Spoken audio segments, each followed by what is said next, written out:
Allow me to rant a little bit while I have a little bit of time, because these Oscar nominations are an absolute cluster. Because what do you mean Amelia Perez has 13 nominations? Did they watch the movie? But I also shouldn't be shocked, because this is Hollywood, and I've been saying this. Award season is very political. It's all about who campaigned the best and also who has the best narrative.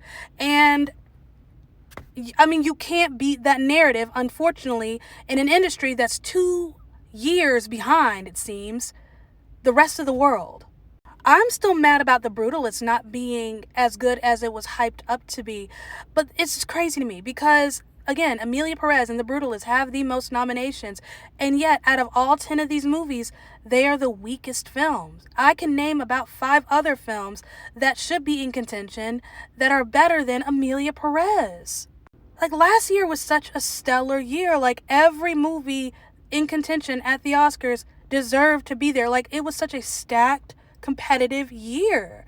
This year, this is just such a weak sauce list. I mean, it's not that weak sauce, but you have Anora right there, which is an excellent film. The Brutalist was kind of boring. A Complete Unknown, it's good, but it's such a basic biopic. It doesn't stand out.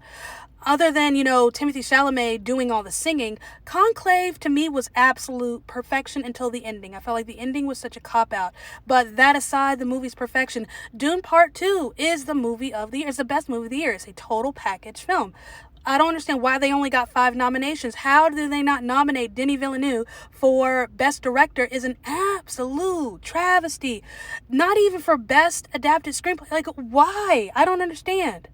I said what I had to say about Amelia Perez, but if you want me to say some more, I can. But anyways, moving on. I'm still here. I have nothing to say about this movie because I haven't seen it yet. I'll see it in 2 weeks, so we'll come back to it. Nickel Boys being here makes me so happy because that movie was just wonderful, beautifully done. So happy for it. I appreciate the Academy giving horror, even though this is more body horror than anything, its flowers. The Academy tends to overlook horror movies. Once in a blue moon, they decide they want to pay attention. But Nosferatu and The Substance getting a lot of love in the Oscar nominations, I'm not mad about it. I don't have anything negative to say about Wicked being here, obviously. But John Chu not being nominated for Best Director is crazy to me. Here's that list. So, Anora, yes, absolutely. The Brutalist, no. A lot of the issues with that movie were writing issues and direction issues. The movie was just flat and boring at times and inconsistent. A Complete Unknown, again, good movie, but it's just a basic biopic. It doesn't really stand out. Amelia Perez was just not good. It was just not that great. That's the problem with these movies that come out in festivals. They get so much hype right out the gate, and then once they get to theaters and they get to us, it's like, this is it? Coralie Farge being the lone lady in the directing category for The Substance, you go, girl. If Amelia Perez doesn't have any haters, then I'm dead, because why are you here? That was such a bland, boring, basic performance. There was nothing special about it. But again, it's all about the narrative. It's all about making history. Think of last year with Killers of the Flower Moon. Why was Lily Gladstone nominated for Best Actress when it was a supporting actress role? Because of the narrative, because of making history. Had they put her in supporting actress, she probably would have won. I mean, everyone was like, yep, she's totally going to win it. And then Emma Stone came out with Poor Things, and it was a wrap. I'm so glad to see that I was proven wrong because I didn't think Cynthia Erivo was going to get any kind of attention come award season. I figured it was all going to be on Ariana Grande. But I stand by what I said. I felt like that was more Ariana's movie than Cynthia's movie. And I think part 2 is when we're really going to see Cynthia show out. But I'm happy for her.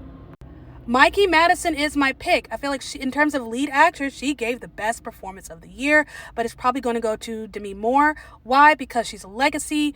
It's a career award for her. They love to award like career awards. It's a thing. It's either going to be her or Fernanda Torres.